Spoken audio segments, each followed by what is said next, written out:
Aujourd'hui, nous allons visiter le terminal méthanier de Fos-Cavaou à 50 km à l'ouest de Marseille. Un terminal est un site qui accueille des méthaniers, ces grands navires qui transportent le gaz naturel sous forme liquide. Depuis sa mise en service en 2010, près de 400 navires de toute taille ont accosté ici. Bonjour, je suis Magali et je vais vous accompagner tout au long de cette visite. Vous voyez le navire amarré juste derrière moi, il vient de Norvège. Il va décharger sa cargaison de gaz naturel liquéfié, le GNL. Ce qu'il faut savoir, c'est que dans les pays producteurs, le gaz naturel, une fois extrait puis épuré, il va être refroidi à moins 160 degrés. Pourquoi ? Parce qu'à cette température, il devient liquide et son volume est divisé par 600. Il prend donc moins de place.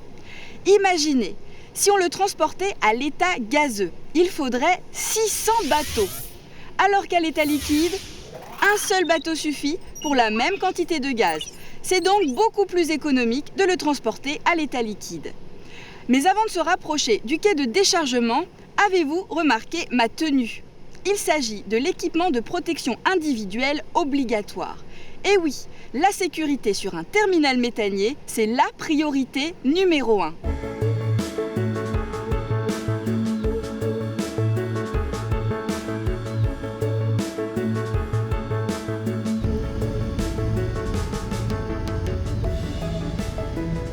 Ce navire contient 160 000 m3 de GNL, c'est l'équivalent de la consommation annuelle d'une ville comme Montpellier.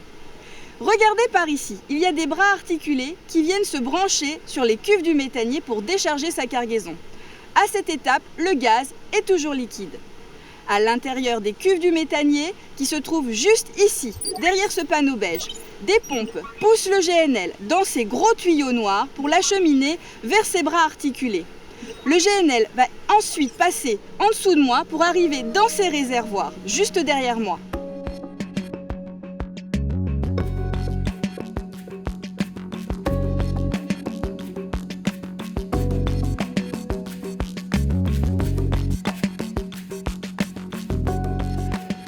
Les bateaux ne livrent pas de gaz naturel liquéfié tous les jours. Il est donc stocké ici, juste en dessous de nous.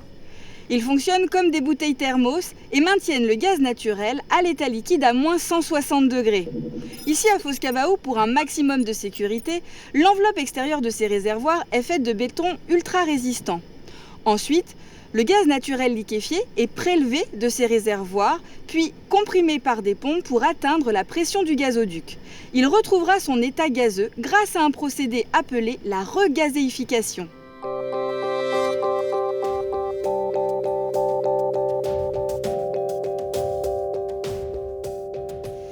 Naturel liquéfié et regazéifié par simple réchauffement en utilisant la température de l'eau de mer. Cette opération se passe dans un échangeur situé juste en dessous de nous. Mais comment ça marche ? L'eau donne sa chaleur au gaz pour qu'il s'évapore. Et tout ça sans aucun contact entre le gaz et l'eau de mer. Une fois utilisée, l'eau repart dans son milieu naturel. Revenu à l'état gazeux, le volume de gaz est mesuré, puis analysé et il sera ensuite odorisé. Vous allez le comprendre, c'est une étape très importante. Naturellement, le gaz n'a pas d'odeur. C'est nous qui lui ajoutons volontairement une odeur caractéristique pour pouvoir le détecter à la maison en cas de fuite. Pour la petite histoire, cette odeur était du jasmin au 19e siècle. Mais elle ne déclenchait pas en nous un réflexe sécurité tellement elle était agréable.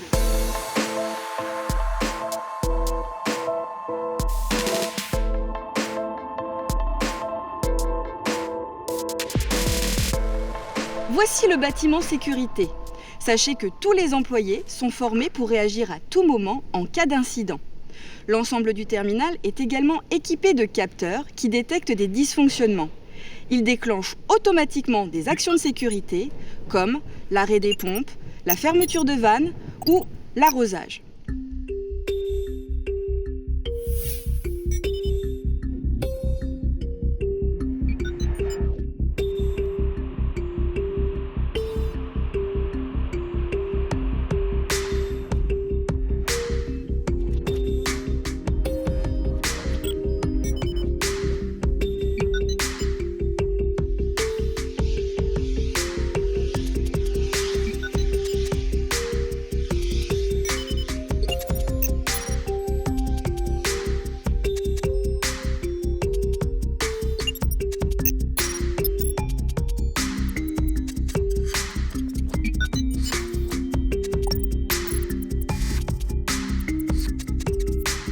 Et demain, que pourrait-on faire sur le terminal ?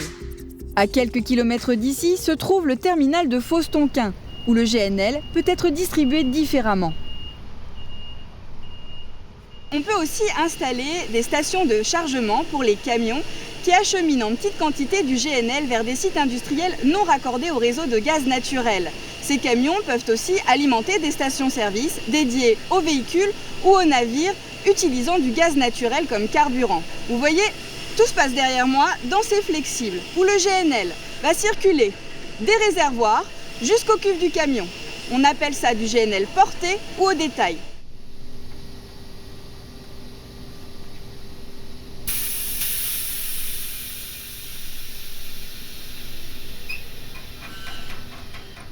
À l'avenir, le GNL sera de plus en plus utilisé comme carburant car il a des caractéristiques bien plus respectueuses de l'environnement que le diesel ou l'essence par exemple. On imagine déjà des petits méthaniers faire office de station-service sur l'eau pour alimenter de gros navires comme des bateaux de croisière. Et voilà, nous espérons que cette visite vous a plu. À bientôt!